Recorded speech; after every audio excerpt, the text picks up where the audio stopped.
Pasar mau dijadikan Bali baru.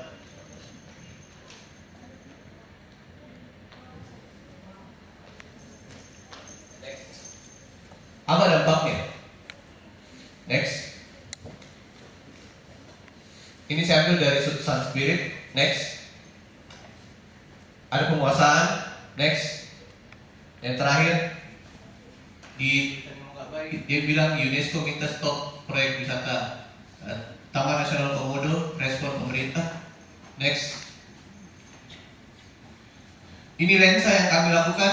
Jadi kami melakukan riset menggunakan lensa dalam artian cara pandang melihat fenomena di sana. Bahwa kami melihat salah satunya yang disebutkan oleh Zeben dan kawan-kawan bahwa pariwisata berbasis masyarakat atau community based tourism adalah industri pariwisata yang didasarkan pada keterlibatan masyarakat lokal menyambut wisatawan untuk mengunjungi komunitas dan budaya mereka. Bentuk wisata yang dikelola dan dimiliki oleh komunitas lokal dengan tujuan untuk memberdayakan masyarakat secara sosial, ekonomi, dan budaya. Selain itu, saya ambil juga dari Goodwin dan Santini di 2009 bahwa community based tourism dapat didefinisikan sebagai industri pariwisata yang dikelola dan diawasi oleh masyarakat setempat dengan tujuan memberikan manfaat yang lebih luas bagi komunitas. Community based tourism memfokuskan pada keterlibatan aktif masyarakat dalam mengelola sumber daya wisata, mengambil keputusan, serta didistribusikan keuntungan ekonomi. Makanya pertanyaan pertama adalah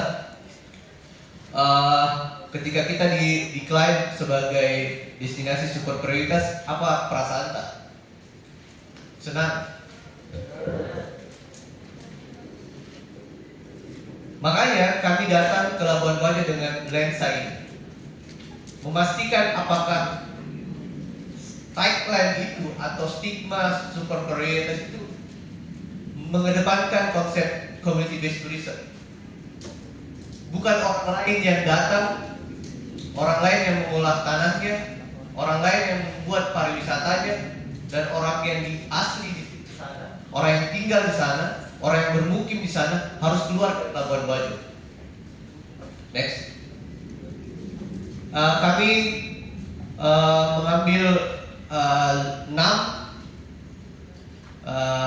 kelompok atau komunitas. Ada Pole Project, nanti kami jelaskan satu persatu. Rumah Tenun Baku Peduli, Komunitas Lontar, Rumah Pekerti, Bawa Kolong Space. Dan ini mereka dari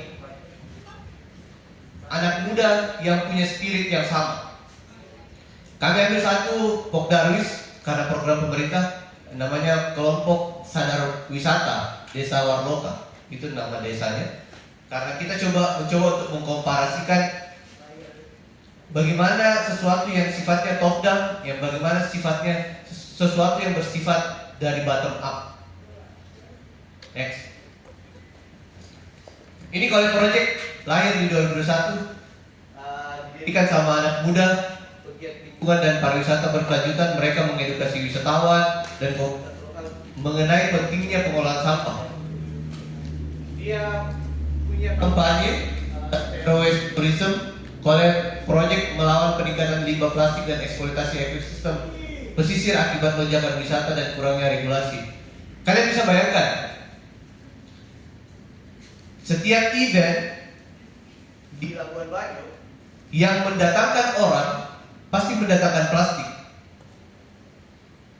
Pertanyaannya, dari kebijakan super premium, apakah mempersiapkan tempat pembuangan akhir?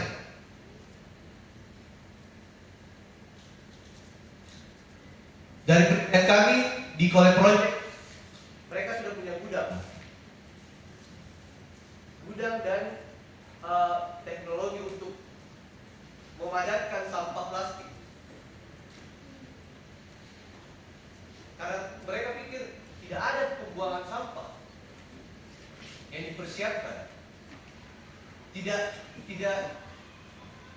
seimbang antara sampah yang datang ke Labuan, plastik kemasan seperti itu, dengan TPU yang dipersiapkan. Mereka resah. Next.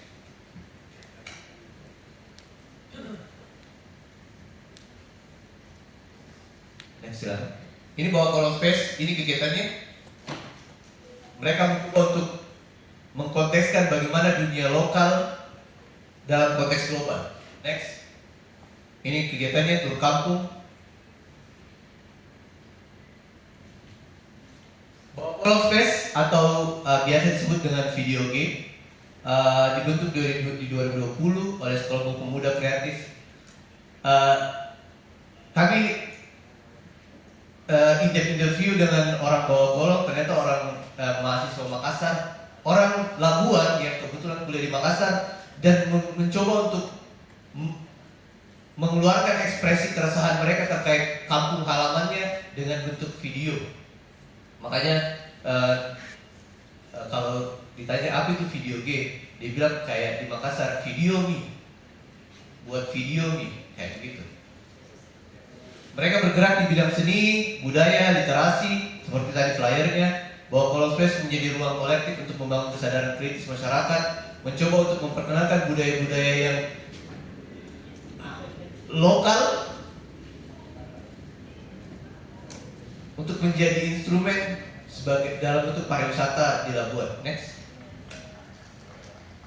Ini cuma 15 menit. Ini komunitas motor juga sama.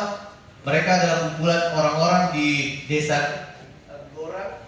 Kebetulan ada lokasi championnya yang kami temui.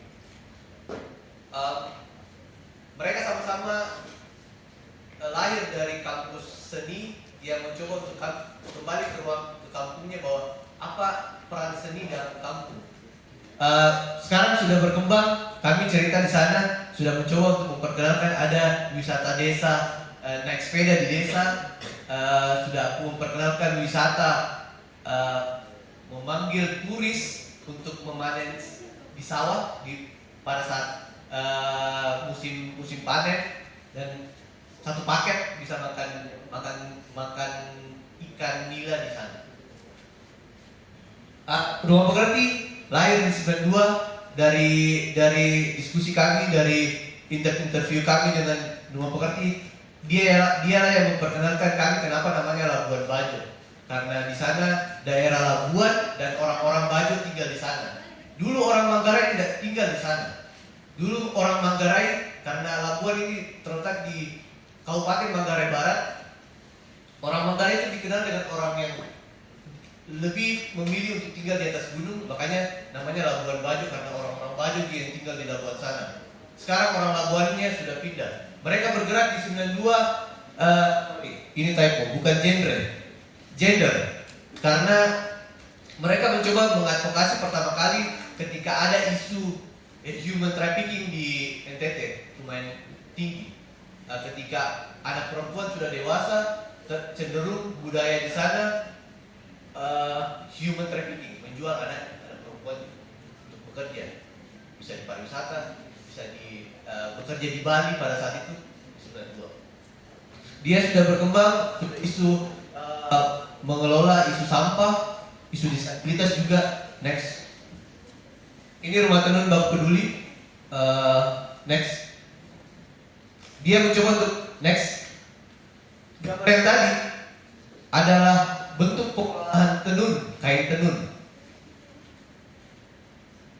Sama dengan isu yang dibawakan oleh Rumah Pekerti, dia berawal dari isu human trafficking. Karena kenapa? Karena anak perempuan yang sudah dewasa dianggap tidak produktif.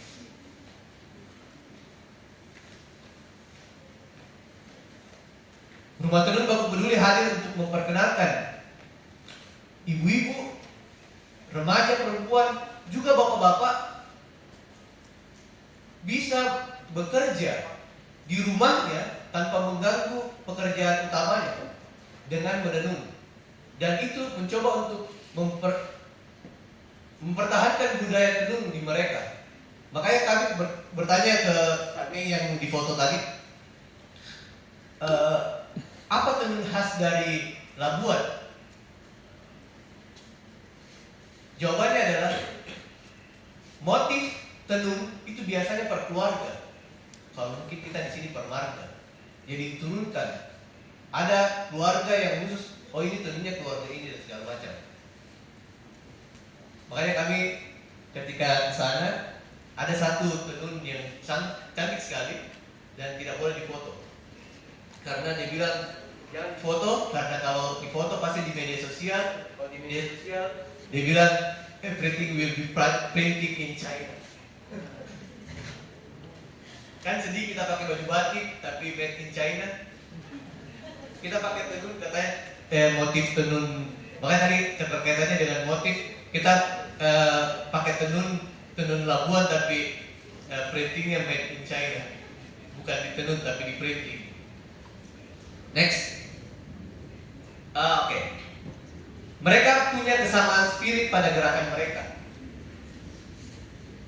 Dari wawancara kami, dari penelitian kami kurang lebih cuma 8 hari, kami tidak habis-habisnya diskusi setiap malam, setiap FGD dengan Pak Isan. Mereka punya kesamaan spirit. Mereka punya keresahan yang sama. Mereka punya semangat yang sama.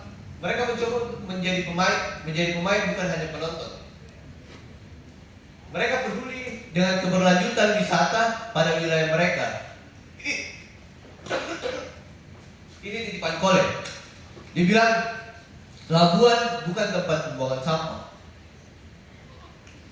Terakhir, mereka ingin menjamin bahwa pariwisata super premium itu untuk semua, bukan segelintir orang saja. Stigma pariwisata super premium, mahal dan segala macam itu akan membunuh orang, membunuh pariwisata yang harusnya inklusif, yang harusnya bisa diakses untuk semua orang. Apa dampaknya? Oh, ini jokes dari Rumah Pekerti. Saya tanya ke Bunda yang di Rumah Pekerti. Kalau ditanya orang Labuan itu apa nenek moyangnya? Ketika nanti ini kan 2025, ketika di tahun 2035 lah, ditanya ada orang apa nenek moyangnya orang Labuan? Orang Labuan bisa jawab, tunggu dulu, di periodisasi apa ini? Di periodisasi 95 ke bawah, dia adalah petani di Pulau Komodo. Ketika di atas 95, ketika laut belum dimasuk dalam kategorisasi Taman Nasional, dia adalah nelayan. Tapi ketika di atas 2001, ketika laut sudah menjadi taman nasional dan nelayan dilarang untuk mengambil ikan, dia adalah pembuat souvenir. Itu akhir saya semoga menjadi pemantik diskusi. Sekian, assalamualaikum warahmatullahi wabarakatuh.